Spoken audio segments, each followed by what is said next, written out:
friendly faces. Can you all hear me? No. Is that better? No. All right. Speak up. I'll just have to holler.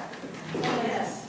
I see some friendly faces out here. Thanks everyone for being here tonight. I'm Kristy Milligan, and I'm the Executive Director of Citizens Project, which, for those of you who don't know us, we're in our 20th year here in the Pikes Peak region, educating and empowering people to promote and protect diversity, equality, civic engagement, and religious freedom through the separation of church and state.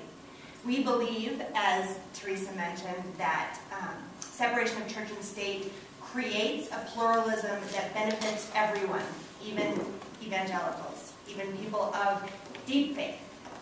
And we have lots of programs. I did leave a flyer about our upcoming Citizens Religious Freedom Institute. As you heard from Teresa, there is a lot of gray area in legal interpretation of the Bill of Rights as it relates to religious freedom in the schools. And once a year we have a one-day seminar for educators and general community members who are interested in protecting student and teacher religious freedom in the classroom. We also do legislative alerts to galvanize and give people tools to make their voices heard. We do issue education. For example, we wrote an op-ed a few weeks ago about T-bowing, which I also shared with Teresa as we started.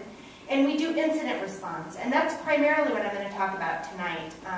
Folks call us when they see things that seem fishy in the public schools, and I'm going to talk about what's going on here in the region a little bit more.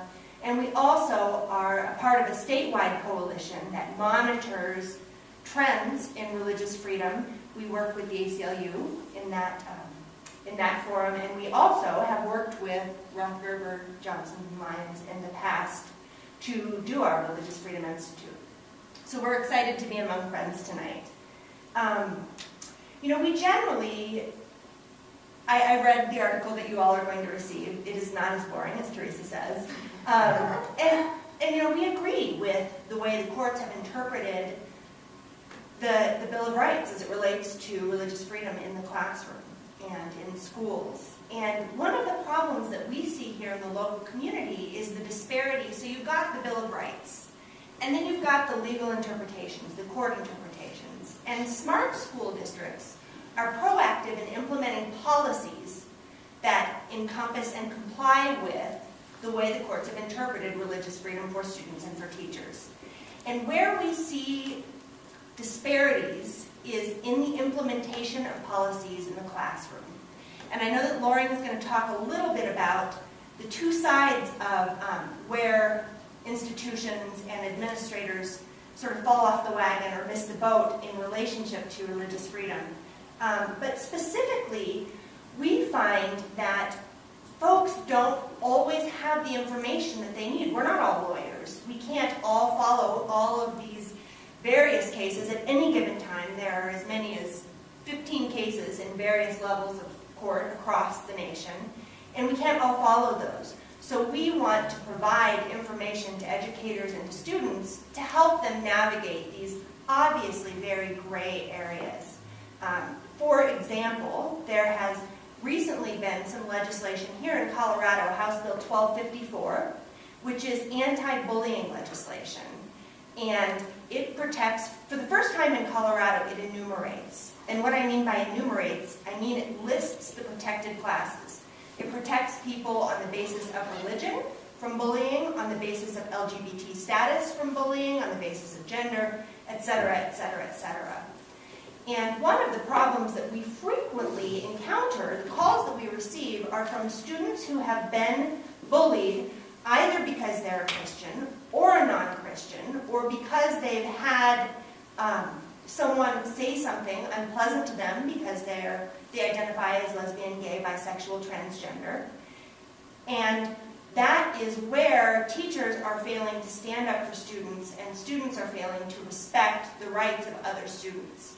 And one of the questions that we, and I'm sure the ACLU, also grapple with is we believe in free speech. The free speech clause is very, very important to us. And the free exercise clause is very, very important to us.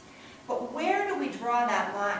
If a student during a non-instructional time can pray out loud, can they say, bless me and God bless the student next to me that's going to help because they don't believe the way that I believe.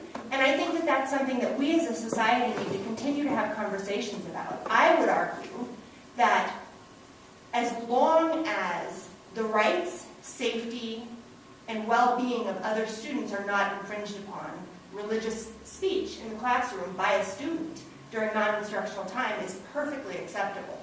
But it's when it starts to cross that line and make other people feel disenfranchised or ostracized. One of the greatest problems, we get calls from students, parents. We have coaches in this city who are leading their students in prayers, and they've been doing it for 5 or 6 years, and none of the students will speak up because they are afraid that they won't get to play their favorite sport. They're afraid that the other students will not be able to accept their different viewpoint, and they don't want to create a stir.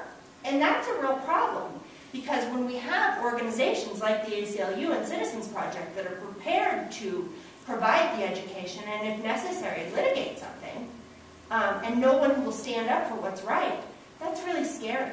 Several years ago, many of you may remember, there was a battle at Palmer over a gay-straight alliance, and it was an equal access problem. And effectively, the school said, you can't have a gay-straight alliance, and therefore there will be no student clubs at all. And that's what we're seeing a lot of, and I know, Lauren, you're going to touch on this a little bit.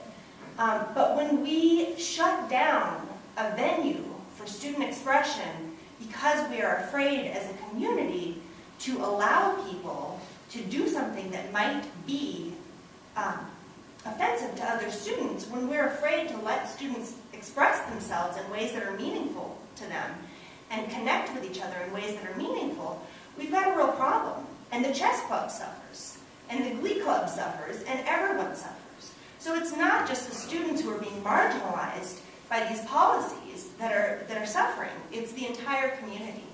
And so we're here tonight because we want to be a resource. We know that you have a strong relationship with the ACLU, and they're a great resource as well, wonderful partners of ours. But we also want to be a resource. Last year we followed up with several schools who had their graduations at churches. And as it turns out, it's perfectly acceptable if all other options have been considered, if the price is the same, etc. There are all of these very specific criteria that have to be met. But we want to have those conversations, and we want to give people the opportunity not only to do the right thing, not only to be in compliance with the law, but to create situations that embrace the unique faith, traditions, or non-faith traditions of all their students. And so that's what we seek to do. We're not afraid to contact an educator or an administration if you see something fishy. And we're happy to work with anyone. And so, those are just some of the things that we're seeing in the local community. I'd be happy to talk more, hear your stories about what's going on in the schools that you're seeing. But really just wanted to thank you all for the opportunity to be here, and thank you for the opportunity to champion religious freedom through separation of church and state, because it does absolutely benefit everyone in this community. Thank you, Chris.